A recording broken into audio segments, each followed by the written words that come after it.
Welcome to the Private Lender Podcast with your hosts from Hard Money Bankers, Jason Balin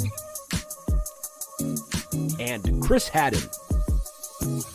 This podcast is sponsored by hardmoneymastermind.com.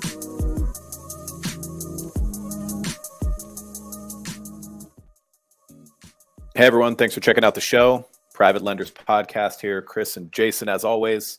If you haven't done so already, go check out hardmoneymastermind.com, create a free account, join the conversation with private and hard money lenders from around the US.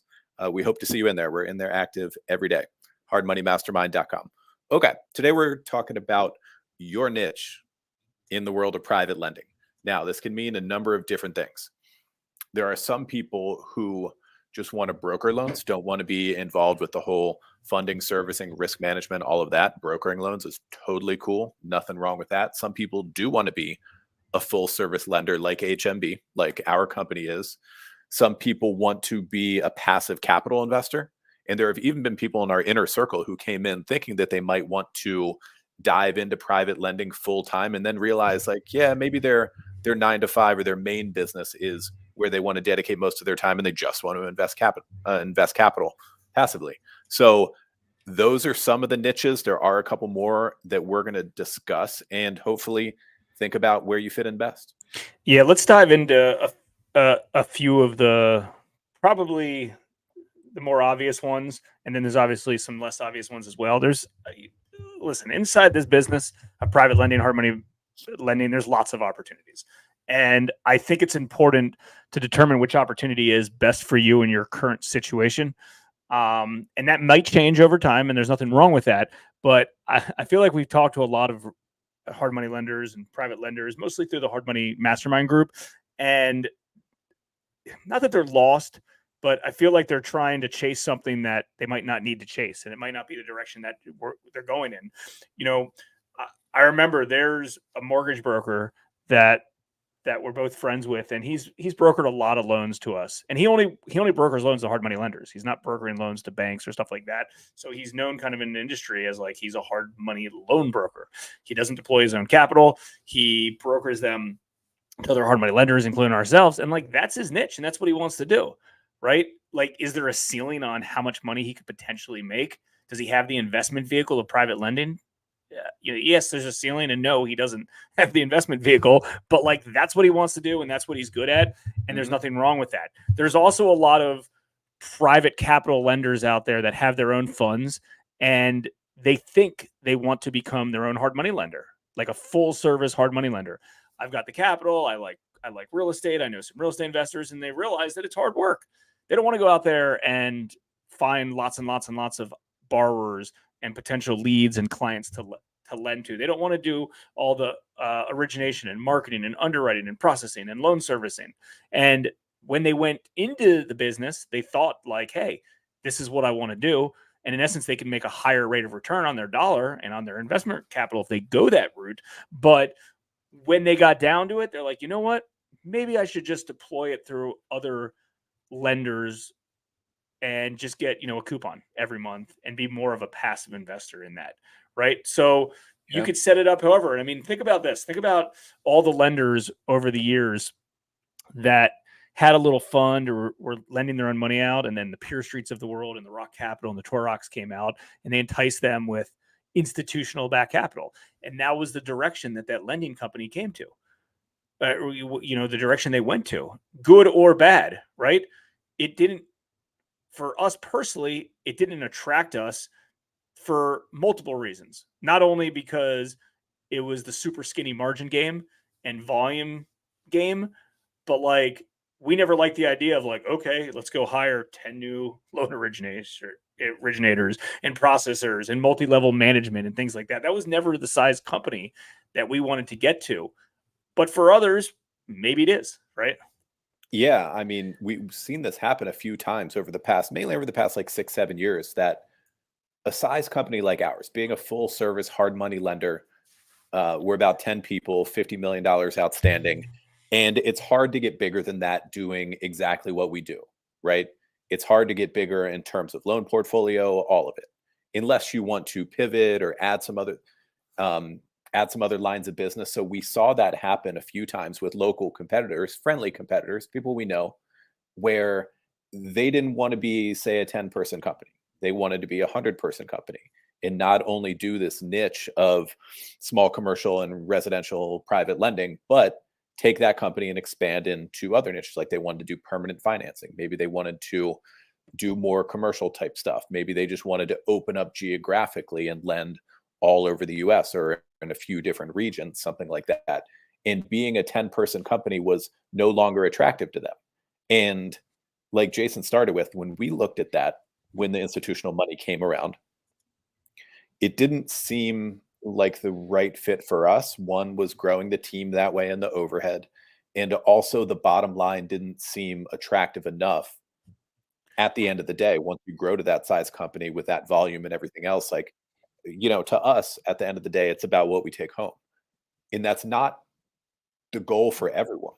Like some people have just as much value, get just as much value from having a 100-person company as they do from taking home X amount of dollars. And to us, it was the bang for the buck. It's like, how much stuff do we have to do? How many people do we have to manage? How much risk do we have for X amount of take home income, right? And balancing that is how we look at business opportunities. How much goes in and how much comes out, right? That's not the exact equation to everybody.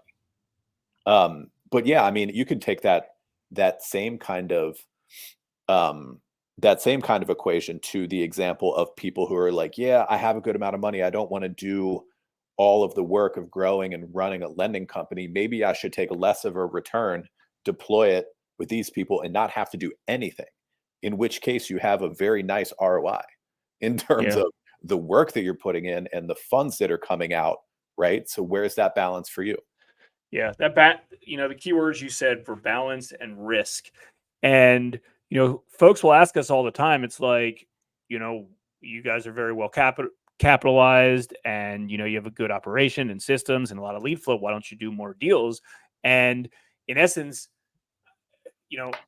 it's one of those things that, just because you're doing more volume doesn't mean you're necessarily making more money.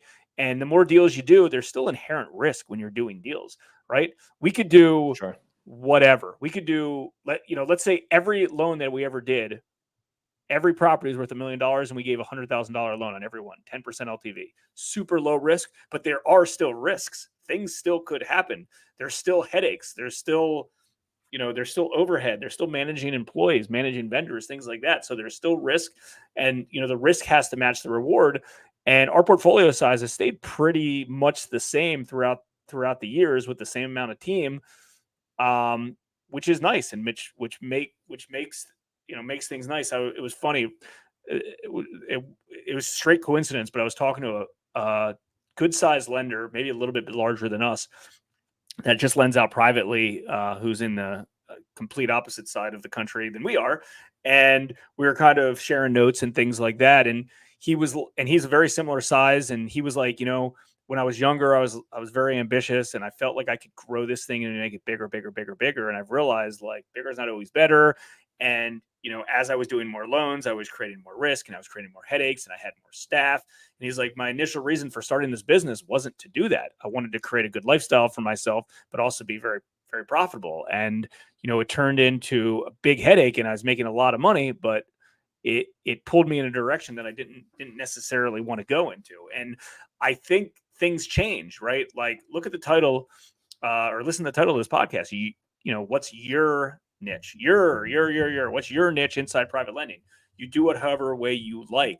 The first story we talked about of a local mortgage broker, he doesn't want to have the headaches and the responsibility on bringing on private capital. He doesn't have any staff or any employees. He has very, very little overhead besides marketing. That's what he wants. That's what's suitable for him.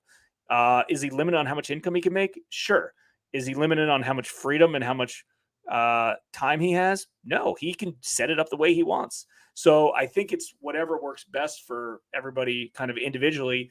And again, like another thing to think about, and Chris kind of talked about this was, do you lend locally? Do you lend regionally? Do you lend nationwide? We're not here to judge which one's better, which one's worse. We obviously prefer to do stuff locally because real estate lending, just like real estate investing, is a local asset that you can touch and feel and go to and meet the operator and the borrower, things like that. And that's important to us. So, we typically will only lend in areas that we know, we understand, and that we've learned, but that doesn't mean that you can't lend other places. You might be in an area that, all the property values are $80,000 or $100,000, and you want to deploy money at larger increments, right? So you move into a better area or a higher median housing price area, or vice versa. You might be in an area that has very expensive properties and you don't want to do $1 million on every loan that you do. So you might decide to lend in another area in the country where it's, smaller balance deals, things like that. So the point of this episode was to just kind of share / give you permission of do it the way that you see fit. Be responsible. Make sure you're writing good loans. Make sure you're doing it the right way, but be realistic about yourself, right? If you have no money of your own, you can't just be a passive investor in a deal. And if you have lots of your own money and you want to deploy it, well, figure out, do you want to do it passively? Do you want to do it actively? And there's no right or wrong. It's really up to you how you want to do it. Yeah, with that, guys, if you haven't done so already, go create a free account at hardmoneymastermind.com. Check out our community of private and hard money lenders, and we will see you next time on the Private Lenders Podcast. We hope you enjoyed this episode of the Private Lenders Podcast. Please note that the opinions stated by all the speakers on this show are only opinions and not intended for legal, financial, or accounting advice. Please make sure to always check with your own legal, accounting, and financial professionals. If you enjoyed this episode of the Private Lenders Podcast, we'd appreciate it if you would spread the word. Make sure to check out hardmoneymastermind.com, the #1 free community for new and experienced private and hard money lenders.